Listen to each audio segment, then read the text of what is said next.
ദൈവം നിന്നെ ഉറപ്പിക്കാൻ പോകുകയാണ്. ഇക്കോന്യയിൽ പൗലോസും കൂട്ടരും എത്തുമ്പോൾ ആ പട്ടണത്തിൽ പൗലോസിനെ നിർത്തില്ല എന്ന് ശത്രു വാദിച്ചു. അവിടുന്ന് പൗലോസിനെ ഓടിക്കുവാൻ നോക്കി. എന്നാൽ പൗലോസ് വളരെ കാലം അവിടെ പാർത്തു, പ്രാഗൽഭ്യത്തോടെ പ്രസംഗിച്ചു. അവരുടെ കയ്യാൽ അത്ഭുതങ്ങളും അടയാളങ്ങളും നൽകുവാൻ അവർക്ക് വരം നൽകി. പ്രിയരെ, എവിടെ ശത്രു ഓടിക്കും, നിങ്ങളെ തകർക്കും എന്ന് പറയുന്നു, അവിടെ ദൈവം നിങ്ങളെ ഉറപ്പിക്കും. ഈ ദിവസങ്ങളിൽ ശുശ്രൂഷയിൽ കർത്താവ് ഉറപ്പിക്കാൻ പോകുകയാണ്. തന്ന സഭയെ ദൈവം ഉറപ്പിക്കാൻ പോകുകയാണ്. ദൈവം നിങ്ങൾക്ക് തന്നതെല്ലാം ദൈവം ഉറപ്പിച്ച് ശത്രുക്കൾ മുൻപാകെ മേശ ഒരുക്കുന്ന ഒരു നല്ല കർത്താവ് നിങ്ങളുടെ കൂടെയുണ്ട്.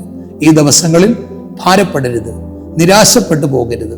കർത്താവിൻ്റെ പ്രവൃത്തി നിങ്ങൾക്ക് വേണ്ടി വെളിപ്പെടാൻ പോകുകയാണ്. നിങ്ങളായിരിക്കുന്ന ഏത് ഭൂഖണ്ഡത്തിലും നിങ്ങളെ ഉറപ്പിച്ച് നിങ്ങളെ മാന്യതയോടെ നടത്തുന്ന ഒരു നല്ല കർത്താവ് കൂടെയുണ്ട്.